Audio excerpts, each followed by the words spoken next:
Hey, welcome back to Normalize the Conversation. Today I'm here with Jill and David Henry, the authors of The Greatest College Health Guide You Never Knew You Needed.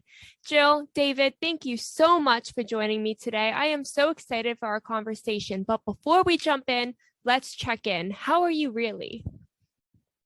I am just getting over being sick, so I am now playing catch up to get back on track with everything. But otherwise, I feel like I'm on the upswing, so that's a positive. 30 minutes ago, I was really tired, but the coffee has kicked in and I don't really feel tired right now. I'm happy to answer the question that way. Well, Jill, I'm glad you're feeling better. And David, I feel that once the coffee kicks in, the day is okay, at least for like the next hour or two. Then the next cup is definitely needed. 100%. So tell us a little bit about this book and what inspired you to write it. So I coach high school girls cross country, and Dave actually used to coach high school football. That's how we met. And 5.5 years ago at this point, at a senior brunch that we host at our house, we were talking with the cross country girls, and, keep in mind, this is in the fall. So they're right in the middle of college applications and feeling that stress. And the conversation about the freshman 15 came up sort of laughably. They were like, what are we going to do when we don't have sports? How do we avoid that?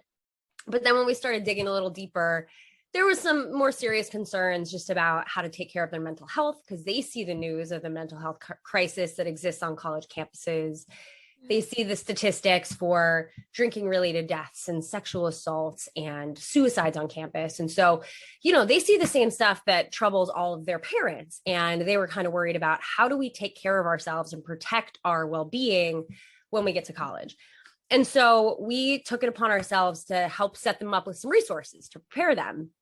When we started looking, though, we couldn't really find anything that fit our needs. And that meant it was comprehensive, but more importantly, that it was sort of presented in a way that would resonate with a teenager looking to go to college. And so there's a lot of stuff out there, mostly on college websites, that's really geared towards the age group in terms of content, but not necessarily hitting the mark in terms of tone. So we took it on ourselves.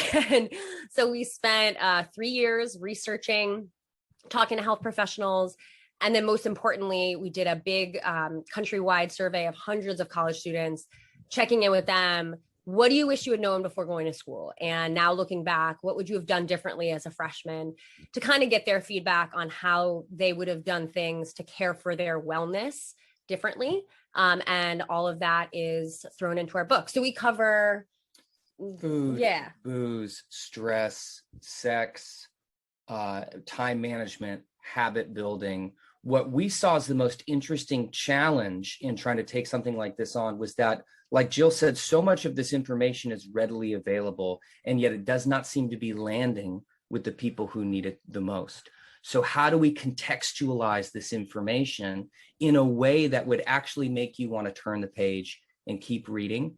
And so we really wanted to root this information first and foremost in personal stories, because it's one thing to read about nutrition, but if you're reading about somebody who's a sophomore at UCLA who struggled with how to manage the dining hall, and they're telling you their most vulnerable feelings about how that experience impacted their freshman year, their sophomore year, that has such a different way to strike to you and what you're going through and the way that you're looking at your experience in college than just seeing like, well, carbohydrates are this, and make sure that you're getting enough protein in your diet. So that was really the biggest task, that we felt like we could provide something that could land with the people that needed the most and be entertaining along the way. So that's ultimately why we decided to do this. Well, do you remember going to college, what you were nervous about or what you were super excited about, kind of getting ready for that transition your senior year? Yeah, I remember I was so excited to move away from home. I couldn't wait to be on my own and kind of take care of my own schedule and do what I want when I wanted. But I was terrified of time management. If I was going to be able to do it, I was terrified of if I could kind of take care of myself. I wasn't the kind of person who'd pick up the phone and call the doctor. I needed my mom to call the doctor. If I had to go and if something happened, I needed to go to the doctor, I was not going to want to go by myself. So all these fears of what to do, because I was never prepared to be able to take care of myself. It is wild how that jump from real reliance on parents and structure that exists in high school shifts so quickly when you go to college and there's no preparation for it. Like, we prepare kids to fill out their applications and to get into the schools, and you kind of set them up for that transition in that way. But then there's no formal education that exists for like, how are you going to do this on your day-to-day life?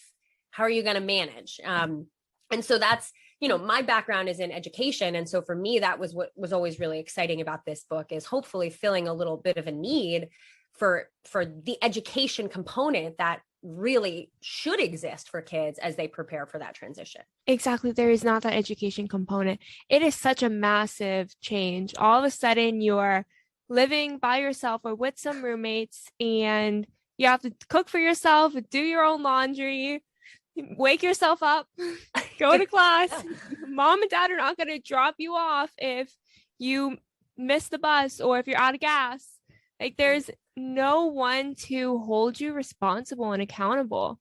And I think that there are so many different reasons that this transition is so hard. It's this lack of structure and little experience creating structure for yourself on your own. For better or worse, when you're in high school, so much of how you live your life is a structure that's completely imposed on you. You don't have a choice. You got to be at school when you need to be there. You've got to be at practice when you need to be there, or whatever clubs you go to. And maybe most importantly, you've got somebody at the end of the day telling you, you need to go to bed. What are you doing still up? And all of that's completely removed. All of those structures that have kind of been like the bumper lanes at the bowling alley were there, and now they're completely gone, without any kind of guidebook or any kind of idea of, well, what do you do to replace that? What do you do? Not everybody, but what do you personally do in order to put some structure into your life, and how are you going to schedule your time? Another thing that came up that we really started to see in the student surveys was a shift in identity. We had a lot of students say, and one example was, I came from a small high school and I went to a big college, and I no longer felt like I was special or unique.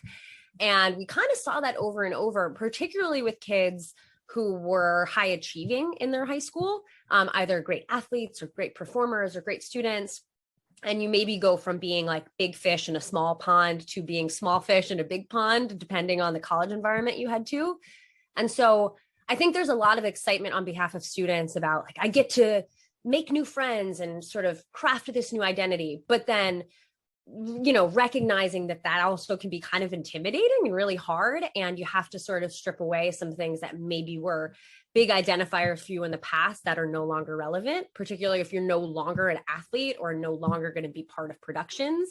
And so that's a big thing that maybe is not necessarily given enough airtime, is that identity shift. Yeah, and also your support systems have been removed. You've spent an entire life up until this point having not just your parents, but friends of your family, teachers, coaches, who have all kind of shepherded you for whatever reason. Maybe they like you, maybe they don't, to try and take care of you. And so it's not just about a teacher saying, hey, you bombed this test, or a friend coming up to you and saying, you were late to school the other day, or you were gone all last week. It's those people coming up to you saying, what's going on? Are you okay? Like, are you? And that's the thing that you need the most when you're starting to dip into an area where you're not sure what to do. You're not sure where to go or who to talk to in order to ask. So that support system being removed is quite a jarring shift for a lot of people. Well, and I'll dovetail on that super quickly, because the 18 to 22 age range is sort of a unique one in terms of our development. It's when it's sort of the average age of onset of a lot of different mental health related concerns can pop up. So like first case of anxiety or depression, or for me, it was disordered eating sort of started to emerge when I was a college freshman.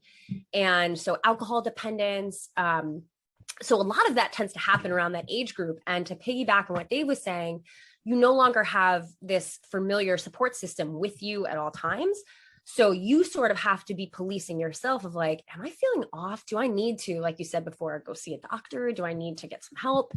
Because you don't have people that know you and kind of get your baseline to be like, hey, you're kind of seeming off. And you've developed hopefully a new support system, but they don't have context for what's, quote unquote, normal for you. And so it forces you to be a little bit, more responsible for checking in with yourself, particularly because you're at a higher risk just based on age of, some more serious concerns. Since you've had some time in college, Fran, like looking back when you first started and kind of anywhere in that period, what was the most difficult part of the transition to college life for you? I would say there's two different things. The first one was kind of managing what I was eating, because before then, in the mornings, my mom would have breakfast either to go or on the table. For lunch, I ate what I had at school, the same thing every day. And then at night, my mom always had dinner on the table. So I never had to kind of feed myself in a way where I was in charge of what I was going to eat. So for the first time, I was in complete control. And growing up, my parents didn't let me have a lot of sweets. So now I'm in this dining hall and there's this whole bar of cookies. I love cookies. So I would go and get the to-go container and fill it with cookies and eat them on my walk back to my dorm. Yeah. I would eat like 10 cookies a day. And then I would be on this massive sugar rush for about 5 minutes and then I'd crash. And I had no energy. And I didn't know why I didn't have energy. I didn't even connect that it was what I was eating because I was so excited to finally be in control and pick what I was eating. And I didn't realize how that was affecting me. And I was also struggling with an eating disorder at that time. So I was only eating cookies because I was just getting all my calories from cookies for the day. And I was like, that's fine. And it wasn't. So I think that was really difficult for me, was recognizing what I was putting in my body was dictating how I was feeling during the day and what energy I was going to have to be able to succeed in school. And then secondly, going back to like checking in and realizing if I need to go to the doctor and being willing to go by myself. I remember freshman year, I got a job for the first time and I was working and I split my finger open trying to cut a bagel. And I waited 6 hours for my dad to drive up to my college town, bleeding for 6 hours, trying to make it stop, to go and get stitches. I was terrified of going by myself because I didn't know what to say. So I think recognizing or advocating for myself and learning how to speak up and recognize that it's time to go get support and help, and balancing what I was eating and paying attention to how what I was putting in my body was fueling me were definitely two of the most difficult parts of the transition. Yeah, it really resonates with me what you said about eating, because that was exactly my situation when I got to college. And what's problematic about it is you're surrounded by a bunch of other people who many of whom are doing the same thing. And so I felt like garbage. And my freshman year, I did gain a bunch of weight and then had boomeranged, right? And then so sophomore, junior year, I was like, I'm going to lose it all and then some, and got into really unhealthy behaviors that way. But all my other friends are doing the same thing. And so your support system, you're surrounded by other people who have no idea what they're doing and are trying to learn it at the same time. And my parents, who probably, had they been around, would have stepped in and been like, whoa, I noticed that you're eating, my boomerang was like, I was eating a lot of sugar-free stuff and then cutting calories like crazy and just weird, bad habits that I got into. Nobody stepped in to be like, that's not healthy, because none of my peers knew better. And so you really it took me until senior year. And honestly, if I'm being truthful, probably until like 24, 25 to really get back on track. And it was all because I had no idea what I was doing when I first started my independence with food. And it was a long journey to figure it out. And so that, I think it's a problem for a lot of girls, but men struggle with it as well. But when you look at the statistics, I don't want to say it without being correct, but I think it's probably like 37%. So don't quote me on that. Struggle with disordered eating as freshmen in college in that like 18 to 22-year-old age range. And a lot of it has to do with trying to control an out of control environment. But when you talk to students, they're like, I just didn't know any better. And I was like a kid in a candy shop surrounded by the cookies. And I never had unfettered access to sweets like that. And I just went crazy. And so, I definitely think that our situations are very common on college campuses. Thank you for sharing that because, like you said, that support system, before you had someone who was older and wiser and had gone through it and knew more about it and how to help you identify when something's wrong. And then now you're surrounded by a bunch of people who are in the exact same boat as you. Right. So I was wondering, what do you think is a message that students should receive as they prepare for that transition to college? That's such a good question, because I think a lot of the time the message that we hear when we've been speakers, a lot of the time we're introduced and the host will say, these people are going to talk to you about the college transition. College is going to be the best 4 years of your life. And we've occasionally just let it go, but sometimes we start the conversation with students being like, all right, let's reframe that a little bit, because that can be somewhat of a damaging message to kids when they struggle. And you're like, but everybody told me this is going to be the best 4 years of my life. And so I think that there is some real value in reframing that to students and being like, this will be tough at some points and you will fall on your face. You will learn from that though, and you will get through it and you will be tougher and better educated because of it. I think we need to start communicating the message of like the trial and error that exists. That's an important part of the college experience. And with the best times of your life, there will also be some real serious lows. And as I say to my runners, I'm like, if the college is the best 4 years of your life and you peak at 22, I'm like, come on, what a bummer that is. So I think that it can be really great, but I also think it needs to be communicated. It can be hard at times, and that's okay. And you'll get through it. And there are tools that you will develop and tools that you can go with to help you. But I think we need to, be more realistic in setting students up for expectations so that when it's hard, they don't feel like they're the only one or that they've done something wrong to make it difficult for themselves. And to keep things realistic too, it's, when you put a book into the world that's about health, we're not trying to stop you and make you avoid pitfalls. Right. If you can read this and be like, okay, well, now I'm not going to do that. Good on you. You are the 1% who's going to do that, right? Yeah.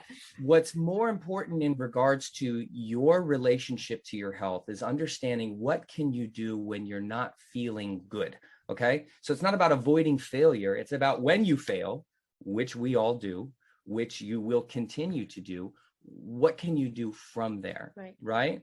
And especially, something about the best 4 years of your life, this message that gets passed along a lot. In an age where so much of our lives are dominated by social media, this can exacerbate the contrast you feel internally to what you perceive the rest of the world is going through. So if you were told this is going to be the greatest 4 years of your life, and then you're not feeling that, and it's hard, and you're lonely, and you feel like garbage, and you're not doing well in school, and you pull up your phone, and you're scrolling through, and you're like, Cynthia's doing great, that's really problematic, because you feel like nobody else is experiencing what so I must be the problem. I must be the one that's going through this. So I think we're doing a real disservice to people who are going off to school by saying it will be amazing. It can be that. It will also be hard. And most importantly, when it's hard, you can get through this, because there's so many examples of people who have done that. Right.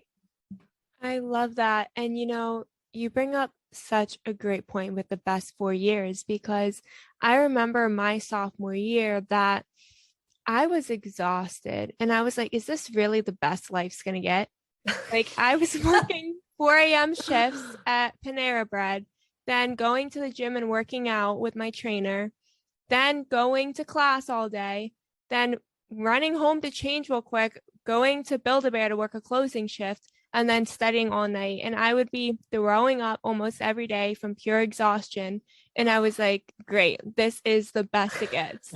So I love that you are kind of debunking that myth and letting people know that you're not going to peak at 22. Like, I hope you don't peak at 22, because you have so much ahead of you still. And to get to one point Dave said about sort of the trial and error and learning it as you go, and there not being one quick answer, at 22, you are only 4 years into your independence. And Dave and I talk to my athletes about it a lot. We talk about it when we talk to students. Despite the fact that we wrote a book on health, we still constantly struggles well, struggle with our health. Like, he's tired. I am over caffeinated. There are some weeks where we eat copious amounts of ice cream every single day just because we need something to look forward to. Like, it's not that you ever crack the code or you learn this trick and then you're forever solved. You just get better at getting back on track. And so the more you practice it, the easier it gets. And so that's why I think life tends to you just get better managing your health and figuring out what you can do to make yourself feel good and be happy. And what's cool about that is college is the start of it. And the more you go through those trials and tribulations, the stronger that muscle of restarting really gets. And so I think that that's a good way of looking at college, is like, it's just the beginning of an awesome journey of learning how to be independent and do things that make you happy.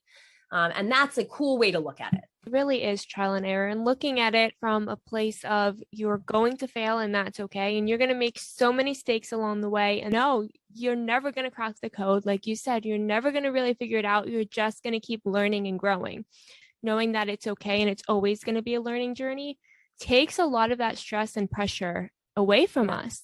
But this is a great transition to this piece in your book where you say that the college environment is comically designed for students to fail. Can you explain more about what you meant by that? Yeah, absolutely. I mean, you think you're going off to college to get a degree in something. And yes, ideally, that is true. But it's life outside the classroom that makes it so challenging, right? So when it comes to food, we talked about in the dining hall, nobody's going to stop you from having 2 plates of fries for dinner. That's what I'm doing today. It's Tuesday. I eat fries. That's what I'm doing. Alcohol and drugs. You have access to parties in a way that a lot of kids, this will be the first time that they're drinking, and you're surrounded by a bunch of people who are all in their same boat. So it's really easy to overdo it in that setting. Exercise, you no longer have that built into your schedule. You don't have a coach saying, well, you weren't at practice at 4:30. What's going on? You're sitting in your dorm room eating Doritos going like, no, I don't feel like going for a run. That's not going to happen today.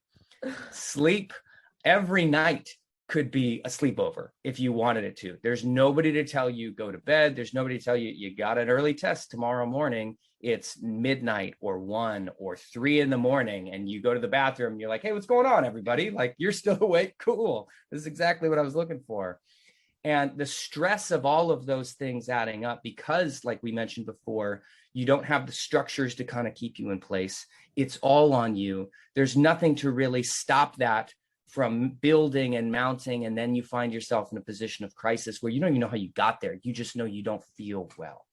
Well, and tack onto that you are surrounded by your social life, which when your social life isn't great and you have no escape, that can be really hard if you don't find a way to escape that, right? So if you're having trouble with your roommate, that's an added stress. It's like you don't have the escape that you had when you were in high school, and you could be like, my friends, we're just not getting along right now, but at least I can go home and lock myself in my room and focus on something else. And so just the environment, there was an interesting connection that we found when we were doing the research. There was the Holmes-Ray stress assessment was something that was built back in 1967, I think. And it's a cataloging of life's 43 most traumatic events. And they created it to help practitioners diagnose clients, or at least make sense of whether or not a client could have an upcoming dip in mental health based on if they had experienced any of these traumatic events. 3 of the items, and granted they're lower on the list, but are starting a new school, change of residence, and taking out a loan. So like, yeah. So like circumstantially, not even the other things that Dave said about the dining hall and the alcohol. It's a really challenging position to be in, to move from being at home in a high school where you knew people with parents, like we talked about before. Just that shift to the college environment is a challenging one in and of itself. I know you mentioned food earlier was kind of an initial challenge, and then learning how to advocate for yourself in terms of going to a doctor if you needed to. But do any of these other areas feel familiar, or do they resonate in terms of things that caused challenges for you? All of them. But what I really wanted to say, I was thinking about when you said roommates and when you don't get along with your roommates. I remember it was my sophomore year of college, and I had 2 roommates, and one of them, my other roommate, actually just had sent me a picture today of the text messages that we would get when she was just having a bad day, and we'd get yelled at over the pillows not being fluffed. And we're like, I was like, I don't sit on the couch. I'm in my room or working. Like, that's it. So just this, but we couldn't escape it. I remember sitting in my other roommate's room, like hiding in there, hoping like the other roommate didn't know I was in there and that we were hanging out. We would like sit in the our closets and like talk on the phone. Like, it was just a very like walk on your Wait, toes. I want to back that up. Situation. You would sit in your closets and talk on the phone. I just want to like take a second to appreciate that that's what was in a dorm room, which doesn't have the biggest closets. Okay, please proceed. This is great. Well, it was in a house. It was in a house, to be fair. Okay. Yes, we were hiding because we didn't want to cause any more problems, and we were scared of getting yelled at, and it just felt like a very dramatic time in our lives. And I'm sure the roommate was going through something, and I won't be like, this was a bad roommate, because she was a really close friend at the time as well.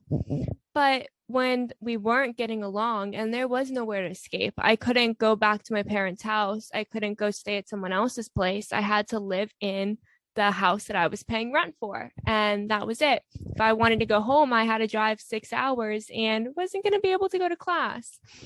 So realizing that I was stuck in that situation, and I didn't even decide whether or not to like resign and stay in that same apartment or house with her until like a month before the next school year started, because I was terrified. I didn't want to be a bad friend. I didn't want to be in a situation where I wasn't comfortable. And I think that's something that is so hard, is friendships, and knowing when it's time to cut the line and move forward and on with your life, or to repair a relationship as well. Right. Well, and what you described is like textbook definition of chronic stress, where you constantly feel like knot in your stomach, tightness in your chest, walking on eggshells. And when that's in your home environment where you should be able to relax and unwind, that is so tough. And so friendship, roommate conflicts, like all of that, like you said, how many people have had any experience, unless you grew up, did high school in a boarding school, how many people have had any experience living with peers, particularly people they don't know? Maybe it's summer camp for a few weeks, but you're like, whatever, it's summer camp. That's such a short window of time. It's easy to just kind of scoot past it, but navigating those feelings. And like you said, figuring out, how do I do this in a way that, because at that age, you don't want to lose friendships and you don't want to hurt people's feelings. It's very complex, and wading all through all of that. It's a learning curve, and it's uncomfortable. And I think prioritizing, again, remembering the advice we got from so many students is prioritize yourself. You have to prioritize yourself. And that needs to kind of come above prioritizing academics and, friendships and family sometimes, because if you're not doing well, you can't be your best self academically, you can't be your best self socially. That's a hard thing to learn, but you learn it again by doing it, and by being like, I'm going to stand up for myself and not sign this lease and not put myself back in this situation. And when you're no longer in that, you're like, oh my God, this feels different. This feels better. It's like, you've got to just try out putting yourself first until you realize like, oh, this is the only way that I should be doing things. And it might come off as selfish. It's not selfish. That's self-preservation. That's, making sure that you are always keeping your mental and physical health at the forefront of what's important to you, because you can't be, like I said before, you can't be good in other situations if you're not good in here. Yeah. And it's drawing boundaries. Yeah. It's having the understanding of what you need as a person, and saying that I will not settle for anything less than this. And I will be there for you as a friend in ways outside of this, but I do know what I need. And when there's that kind of interpersonal conflict that can completely take over your life, removing yourself from that situation is a wonderful thing to consider. And I'm sure, like, how did you feel once you made that decision of you were no longer going to live in that same situation? So relieved, because I finally felt like and then I went and got an apartment by myself, and I felt safe. I felt more safe living alone and knowing that I wasn't going to have to deal with someone else's stress and pressures, because I wasn't in the mental mindset to be able to take care of someone else, because I did not know how to take care of myself. When I finally realized that and got my own space, everything changed. This level of tightness in my chest, where I felt like it was difficult to breathe, was finally gone almost immediately. Well, and I was, to give context to the other side of it, I was like the pillow fluffer roommate. And I was that person who was like, I there's almost made a dirty joke dishes. about this a second ago. Because I'm still like that now. But my roommates kind of drew boundaries with me, and they were like, you got to just chill out. Like, we're all living in this place together. And so keeping in mind that when you draw boundaries, it's not only good for you.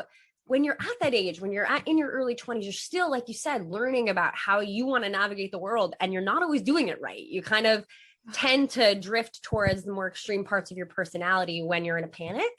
And I learned, and I still learn from the feedback of other people of like, oh, this isn't necessarily the best way to cohabitate with other people. And so, maybe you might not have seen it at the time, but I'm sure your roommate learn something about how to navigate living situations differently based on the fact that living situation with you and her did not work out. So don't ever feel, to anybody listening to this, don't ever feel like you putting up boundaries and caring for yourself is always damaging to the other person, because that's just part of the learning and growing. We all have to kind of take each other's cues and figure out how to be, collaborative. And as I'm looking at Dave, and he's like, you still bum me out about fluffing pillows and picking up bath mats, but it's good for your own personal development. Yeah. To have to deal with other people. Yeah. And find constructive ways to move forward. Yeah.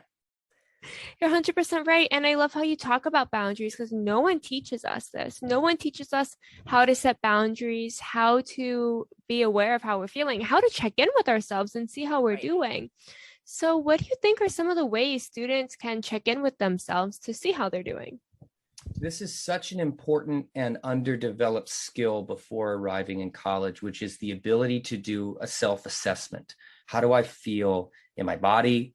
How does my mind feel right now? How have I been spending my time? And we frequently experience this in extreme ways. Like after you had an entire large pizza and you're sitting there and you're like, whoa, I feel terrible right now. That's a cue from your body telling you that a decision you made is making you feel this way. Or after you pull an all-nighter and it's 1 p.m. the next day and you're like, I don't know if I can do this. I don't know if I can get through this day.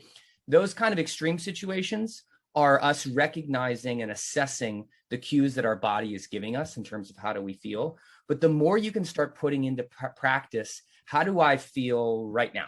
How do I feel in my body? And then what led to me feeling this way? So if you feel unfocused or anxious or kind of frazzled, take a step back. How much did you sleep last night?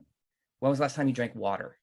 These kinds of Are you eating 10 cookies a day? Yeah, these kind of quick check-ins with yourself are something that you can do before you arrive at campus. You can start the summer before you go off to college, and you can try and develop this idea of, well, what am I feeling? And what does that tell me about what I have done recently, right? And it's that second level of assessing how have you spent your time, that the more you can incorporate this kind of self-reflection on a regular basis into your life, that's how you avoid crisis. That's how you avoid these pitfalls where you have no idea how you wound up where you are. You just know that you don't feel good.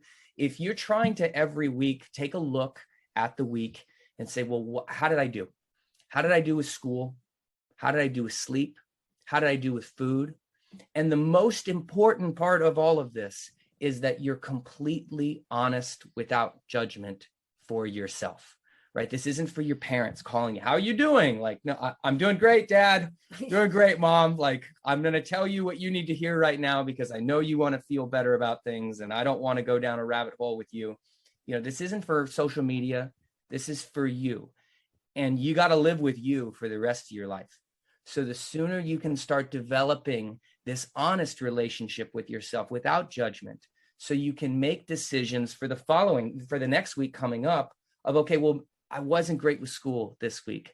I didn't finish the reading. I didn't do well on that quiz. I stayed up all night on Wednesday. I partied on Thursday. I've been eating like garbage. I haven't been exercising. I think I could do better than that this upcoming week. And it's trying to take all those things that could potentially really give you a great opportunity to feel bad about yourself and just use it as information to fuel how are you going to do things differently this upcoming week. and incorporating that kind of idea of, let me look at what I have just done so that I can inform decisions of what I do this next week coming up, is something that is, again, it's for you. It's not for anybody else. And so those are the kind of things that can turn a potentially negative situation of, I feel bad about myself for not doing well and reaching expectations I set, versus I have some information. Let's see if I can do better. And then when you check in that next week, if you're able to do better, you're gonna be like glowing. You're gonna be like, I can do this. Right. I think I can do this. Well, but to that point, it's, he listed out like 10 things that can make you feel bad. I think it's super important to communicate the idea that, like, you don't have to fix it all at once. It can be like, it really should be for the, the root of success, little changes that you can really stick to. And also, let's say you feel like garbage and you're like, yep, but I just need another week to wallow in my misery. Like, there are some weeks where I'll look at myself and be like, I spent way too much time wasting time on social media, or I didn't eat well, or I didn't exercise. That was literally last week. And I don't think I did much better this week, because for whatever reason, I'm just not ready to. But I think not making excuses for yourself is something we talk about in the book. But just being honest, like, if you don't feel like exercising, don't punish yourself and force yourself to do it. Get to a point where you're like, you know what? I feel like I could do a little bit. I could do 10 minutes or 15 minutes. Everything with your health is interconnected. Like, take sleep, for example. If you're not getting enough sleep, then you wake up feeling like garbage. The likelihood you're going to want to exercise when you're sleep deprived is lower. The likely, and from a physical, like, chemical standpoint in your body, when you're sleep deprived, you have no appetite, or I should say it this way, you have an increased appetite for bad foods, and you also have a higher likelihood of overeating, because two hormones get really out of whack when leptin and ghrelin is what they're called, when you haven't slept well. So all these things are connected. So the reason I pitch making one small change is it can have a really cool waterfall effect. And that if you're like, all I'm going to do is focus on sleep, that's a pretty easy one. If you can just kind of focus on making sure you hit a bedtime. Then, and this happened to me this week, I got a little more sleep. Then I was like, oh, I can get up and exercise for 20 minutes before my kids wake up. And so it really does have a nice combined effect where you don't have to try to overhaul everything. Pick something that feels easy, start there, so that your likelihood of feeling like you failed is much less, and don't shoot for the stars. And I don't mean that in a way of like, don't have self-confidence. It's more like, be realistic. If anything else, set a really basic, simple goal for yourself so that you can crush it, rather than being like, I haven't been exercising, so next week I'm going to exercise 5 days a week for an hour a day, which I've been guilty of doing. And then even if you hit it next week, the likelihood you'll sustain that is probably low. So we talk about in the book, and anybody who writes about habits talks about this, like, start small and build up.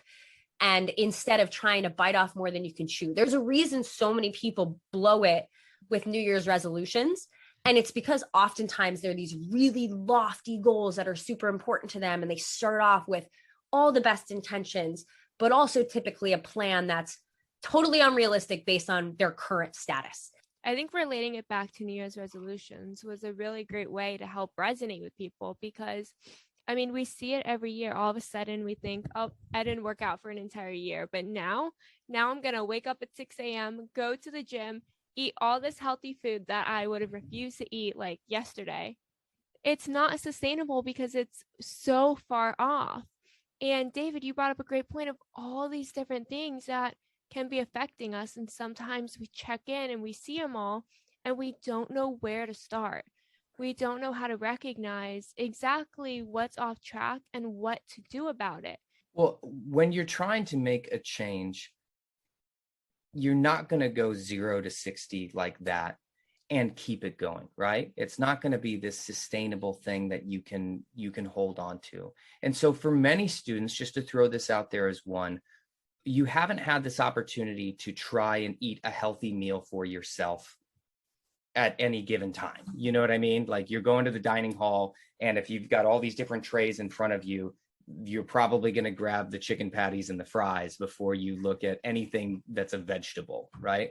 So just starting with, can I eat one healthy meal this week? And I know that it's going to be on Tuesday or Wednesday or whenever it is, but I'm going to take an opportunity just to try that one thing and see how it feels. And you might be like, all right, I'm never eating salad again. I'm not going to do this. But it gives you an opportunity to try and practice incorporating something that is manageable into your regular life. Or just little ones, like not like skipping desserts on, Monday through Thursday, like the typical weeknights. If you're looking to kind of course correct with food, those are little changes that can make a big difference in terms of just consumption of things that might not make you feel great. And with alcohol and partying, for so many students, whether you decide to drink or not, they're going to become drinking age while you are in college. And without any experience drinking, or with very unsupervised experience drinking before arriving in college, it's so easy to overdo it because you don't have an idea of what your limits are. And this is actually a really fascinating thing, that you can calculate how alcohol affects you based on your gender, based on your weight, and find out exactly how many drinks you can have before things start to get scary really fast. And so finding out, well, what is my personal limit? And it might be based on who I am and my size. I can't have more than 3 or 4 drinks a night. Well, set that intention so that when you go out, you have an idea in your head and you can be kind of keeping track, so that when you get to your limit for the night, you can say, okay, I've hit this, rather than, the more you drink, your inhibitions start to lower and somebody's like, let's do a shot, let's do another, let's do 3 more. And before you know it, you're throwing up, and that's not a situation you want to wind up in. So you can find your limit with a BAC calculator. I highly suggest people look into that. With exercise, again, Jill just mentioned leveraging inconvenience and convenience. The same thing goes with, because you don't have a sport that you're going to after class, you can find a time where you have a class that's near the gym and leverage that convenience. You're going to be there, so wear workout clothes to that class. And then after that class, go work out and just get it done. And that way you fight the need to, you went to class, you walk back, you're tired, you haven't been drinking water, and you're laying in your bed in your dorm room. What are the odds that you're gonna be like, I really want to go do hill sprints right now? Right. That's exactly what I'm craving. Well, and after like week 2 of college, people are wearing sweatpants to class. So it's like totally normal. I mean, it happens in high school too. It's totally normal to wear workout clothes to class. So the last 2, in terms of course correcting with sleep, I kind of talked about it before. Have some expectations of a bedtime for yourself. It doesn't need to be 9 o'clock at night. We're not talking about like child bedtime, but consistency of schedule actually has a pretty big impact on quality of sleep, as much as quantity of hours in a night. So if you can just be like, I'm going to try to go to bed by 11:30, at least Monday through Thursday, you set yourself up for it. You'll be able to fall asleep quicker. Your rest will be more restful, and you'll typically wake up around the same time in the morning. So putting yourself on a schedule, and I would add to that, get into an agreement with your roommate to not let your room be the party room, because it's really hard to kick people out of your room. It's much easier to just like sneak out the door and then go to your room when you're ready to go to bed. And so we're not suggesting people, lock themselves into a sleep schedule 7 days a week, but it's about controlling your sleep on the nights where it should theoretically be controllable. And then the last thing, stress in terms of course correcting. We've started hearing from a lot of students. We actually started doing takeovers with our Instagram and getting advice from students. And we had one who talked 2 days ago about how he manages to balance everything. He's in a maritime academy, so really regimented schedule and not a lot of time for himself. And he said that his way to kind of make sure that he saves time for himself throughout the week is he does work every day like it's a job. He sits down for 90 minutes every day, and sometimes he's getting ahead, sometimes he's doing something that's due tomorrow, but he treats it with the same window every day like it's just work. And he does whatever he needs to do, and he stays on top of his stuff like that. So scheduling homework, not because you have an assignment due tomorrow, but because your job as a college student is to do the academics. And part of that should be putting aside time for it, like you would if it was work for Panera or Build-A-Bear. It's like you should have that built in. And if you want to be really strategic, the kind of key window of time where your brain is firing and you can really focus is like 3 hours after you get up. So if you tend to get up around 7, that sweet spot for you is from like 10 to noon, where you can really sit down and hit some stuff that would be pretty hard with great attention. So that's not really the best time to return emails. Like do that kind of simple tasks at night when you're tired, but reserve some space in the morning to hit the library, focus up, try to stay on top of your school. It's like what we talked about before. Putting a schedule in place for yourself is the best way to make sure you don't let the time get away from you. It's the key to time management, is like finding some blocks in your day that feel controlled and structured and allow you to kind of, feel like you have a say about the way your time is spent, so that the things that can stress you out, like academics, it's like 90% of students, I think, report academics being their highest stress. Making sure you have time to do that work is the key way to getting that stuff done. Fran, do you feel like you have any tricks or strategies for getting back on track with your physical or mental health when things have been drifting? Yeah, so I think for is having alarms set that remind me to go take a walk or drink water, because I have a little bit of extra stress on my plate that I put onto myself every day. And I'll forget to just move my body. I'll wake up, be sitting at my desk, and then all of a sudden it's 9 p.m. And I'll have no recollection of the day. I forgot to eat. I was just zoned in so hard. So kind of putting those alarms on my phone, like forcing myself to be mindful of the time and that I haven't moved, and giving myself time to move, scheduling a time in my calendar for the gym. So now my calendar is blocked off for an hour or 2 hours on certain days a week. So I think just for me specifically, it's scheduling. You do the exact same thing. I do the same thing. Every single day, I sit pretty much all day. I work behind a computer, and I have to have these regular regimented time windows where I can get up, I can go move, I can get away from my work. And yes, part of that is about giving me a break. It's about moving rather than being so static all the time. But it's so funny how typically on those walks, I'll go out there with the intention of, I'm going to have a conversation with my brother who I go on walks with a lot. I'm going to call a friend. I'm going to listen to a podcast. I'm going to do something for me, right? But inevitably, I end up thinking about work. And I think about, well, what are the 3 things I'm going to do when I get back in the chair? And so when I sit down and it's time to go back to work, I'm hitting it and I'm going. And it's so easy to, especially when you have a lot of things you're trying to do, whether it's homework for lots of different classes, or homework that some of it's reading and some of it's writing and some of it's, a project that you have to do. When it's big, it's so easy to get overwhelmed or to burn time on one thing that maybe isn't the best place where you put your time. And so I'm so focused on micro goals, which is you're going to do one thing for 20 minutes or 45 minutes, but you're not going to do anything else but that thing until it's done. And it's that kind of, I'm not naturally an organized person. This was something that is like a lifetime in training to try and follow, like, well, what is the structure that works for me? Jill is super like, I got my to-do list. I did it last night. I revised it this morning. I'm ready to go. I'm not that way.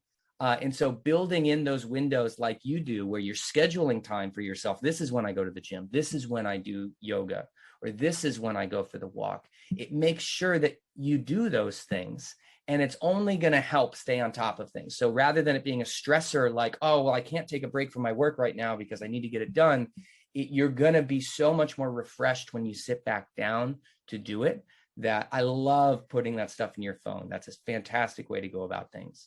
Well, and the last thing I'll say on it, the course correction action, or what works for you, is different for everybody. So our book is like full of bunches of tips, because not every single one of them works for every person. It's like a grab bag and you're just like, oh, that one sounds good to me. I like that. And so it's just like Dave said earlier, taking a second to sit back and giving yourself space to think about, like, what does work for me? When I've been stressed in the past, how have I course corrected? We probably have the secrets in us. It's just about giving yourself time to figure them out and think about what have you used in the past when you've needed a little reset, what has worked. That is amazing to recognize and amazing advice, because like, I'll take me and my brother, for example. My brother needs no help remembering to eat and to go hang out with his friends and to go out at night. He has no problem remembering that, does not need to put time in his phone to tell him to do that. But he needs other things to help him with school because academics don't always fall at the top of his priorities. The social life does. Versus for me, the academics, the work always at the top and the social life will get pushed to the bottom. So different things that we have to course correct are going to be different. It's okay, even if your sibling does it one way, that you learn a different way. You don't have to be the same as your closest friends or the influencers on social media or what we're saying. You can find ones that work for you. Now, before we wrap up, I really want to know, what are some things students can do this summer to prepare for that transition to college? Using your phone to make some lists. So I think the first one, start thinking about your day-to-day habits. What are 2 to 5 things that you can do every day that make you feel kind of in control of your life? Because you know there's going to be so much chaos when you get into that environment. Again, I'll give one example of like, make your bed. A lot of people roll their eyes at that, but some things that work for me, every single day, I make a to-do list, and I usually do it at night so that I can kind of dump out in my head what needs to get done tomorrow so that I'm not thinking about it as I'm trying to fall asleep. So that's like one little thing I do every single day that makes me feel prepared for the next day. What's something you do? Every day. Well, my kind of daily habits are a little bit more of a reset practice, which we'll talk about in just a second, but I have to walk every single day. I have to move, not just physically, but mentally. So that's something that I plan on. I know I'm going to do that in the morning. I know I'm going to do that again after I eat, like a lunch, and I'm probably going to do that again at night. So that's something I do every single day that I can count on, that I know works for me. Do you have other ones other than what you said before about like moving and drinking water, things you do to kind of make yourself feel grounded? Yeah, for me, I love to kind of just lay down on the floor a couple times a day. I don't know why I've always loved like working on the floor and putting my computer or books down on the floor, but just like laying down, I think instead of running nonstop or sitting in front of the computer just staring at it, but actually just giving my body a chance to rest. And then as well as just a couple minutes of journaling, just expressing what's ever kind of built up in my head, maybe these unconscious thoughts that I'm having that are insecurities or extra stressors, and just getting them out. And, you know, to that point, these don't need to be new things you've never done that you're like, I'm going to try it for the first time in college. They should be things that are familiar, that you've used as tools during high school to just in everyday life to feel like, all right, I got this. This is my rhythm. These are my routines. And they're going to be different for everybody. And I think what's really important is that they shouldn't take a lot of time. And that's your home base. It doesn't mean you won't stray from them. There are some days I don't make my to-do list. There are some days he doesn't move. And at the end of the day, usually we both don't feel great. And so you're like, oh, I just got to go back to that little practice. It's not that you need to be perfect. It's just that you take a minute to be conscious about what you need as a person to kind of feel like you've got a rhythm to your days. And then branching off that, I think it's also worthwhile to make a list of 2 to 5 things that are sort of your intervention, like reset practices. When you feel overwhelmed, when you feel like you're sort of off kilter, what can you do to take a step back and recharge? So for me, that's taking a shower. If I'm starting to feel like really panicked and really overwhelmed and I just need a minute to think, I'll go take a shower, or I'll walk. We have a coffee shop down the road. I'll just walk down to the coffee shop, and just getting out of my environment is hugely helpful. There is something about the warmth of a shower that, like, from a chemical level also really helps me. But both things for me is about leaving whatever environment, physically leaving it, was stressing me out. And then what are yours? Those are both things that I do to kind of reset. But along that same idea, it's about right now you're recognizing I'm stressed. Right. And I need to take a break. And so what are some things you can do in order to take a break? I love listening to podcasts. Right. And so going on a walk and just getting away from where I was and what I was thinking about and listening to other people tell stories puts me at ease. I don't know why it does, but it does. And that's something that when I recognize, like, oh, I'm not digging right now, I'm not digging this, that's something I'll do, is I'll go just throw on a podcast and get out. Well, and, you know, to that end, we know each other's reset practices, because a lot of the times when you're in that place, you don't necessarily even realize you're there. So like yesterday, Dave was kind of in a grumpy mood. I was not a very happy person yesterday. But let's call it what but it I is. know, because, you know, we've lived together for so long and we're married and best friends. It's like, I can be like, hey, why don't you put on your headphones and go for a walk? And so knowing those reset practices for yourself when you're not in a time of crisis and putting it in your phone so that when you're there, you have a checklist where you can be like, oh, I do these things. Put it in your phone, put it on your mini fridge, tell your parents or whoever you're close to be like, here's my list. If I'm in a bad place, remind me what I'm supposed to do. And we started doing this when I was pregnant with our first kid. One of my friends told me to have this on our fridge for after we had the baby, because she's like, you will get in these places where you're super overwhelmed and you'll forget what is good for you. And so that's how it started. And just the more research we did, it's like everybody should take a minute. Probably already know what these things are, but take a minute to think about them and write them down so that you have a toolkit. And taking a hot shower doesn't always work for me. So that's why you should have options so that when, you know how you're feeling in the moment, which one is feeling the most appealing. What are some things that you do, Fran, when you recognize like, I am not digging what's happening right now and I need to reset. I need to take a break. So for me, one of my favorite things to do is go for a walk on the beach. And like, you know, that spot where like the wave like kind of just brushes at your feet and like I feel like you're like the closest to the center of earth for some reason right there. So for me, that's a great place to just kind of watch my worries flow away.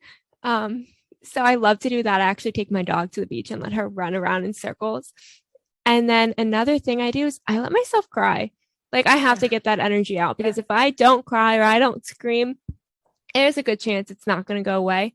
But almost immediately after, I put on a face mask, because I'm not going to keep crying if there's a face mask on me. I'm not ruining that face mask.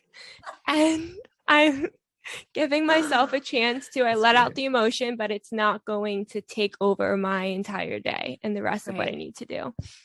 That's awesome. That's such a we are both big criers. Our kids have seen us cry probably more times than they can count, just because that's such a huge part of it, is like getting the emotion out, recognizing it's there, and just like coming to terms with it is always a big part of moving past it. And so the last thing, the last list we would recommend students put in their phone before they go off to school is put 2 to 5 people's names in your phone that you could call if you find yourself in crisis. So on a stress scale of 1 to 10, we're talking about 8 or 9 or 10. When you find yourself in a position where you're having conversations on the phone in your closet because you're afraid of your roommate, and you know that like, this is something that is, I'm not feeling great about what's happening right now. You really need to be able to have an outlet that's not a part of the school where you were building your new life. At some point in time, the school you are going to, that new world you're creating for yourself, is going to suck. And whether that's like your new best friend who you find out is not your new best friend, or the grade you got on a paper was not what you expected, or you haven't slept in 2 weeks, or you've been partying too much, whatever it is, you're going to find a moment where like all of this world that I feel like represents the entire world is not good. You got to be able to have a way to step out of that. And if you can call somebody, ideally an adult, a friend, somebody who's not connected to that world, it's better if they happen to be an adult, but they don't need to be. I mean, that's only because adults tend to be able to weigh on things a little bit more objectively. But sometimes it's great to hear a friend from high school be like, yes, that person sucks. Or like, college is super hard and I'm struggling too. Somebody who will be level with you and tell you, how they're doing. But it's so easy for you to feel like this new bubble I'm in is the only thing that exists. And if that's not going well, what does that mean for me? And so to be able to step out of that, even if it's momentarily, and be reminded there's this whole world that doesn't care about your college, right? There's this whole world that doesn't care about the grade you got or how your relationships are going. Have those names in your phone, because when you're in a bad spot, you might not remember who you could call in those moments. Building on what you said, I love when I get that phone call, like, I hate this person, they suck. I'm like, me too. Who do we hate? Solidarity. I love that. And I love having people to be able to call. For me, being able to call my grandmother was one of like the most important things, just FaceTiming her. And even if it's just me reading my notes so that I don't feel like I'm studying alone or I'm in this alone, You both have been absolutely amazing. Thank you so much for not only writing this book and making this resource available to so many of us who really need it, but for coming on and talking with me today. I just absolutely admire and adore both of you. Thank you. Thank you so much. Yeah, It was thank you such a for having privilege to be us. here.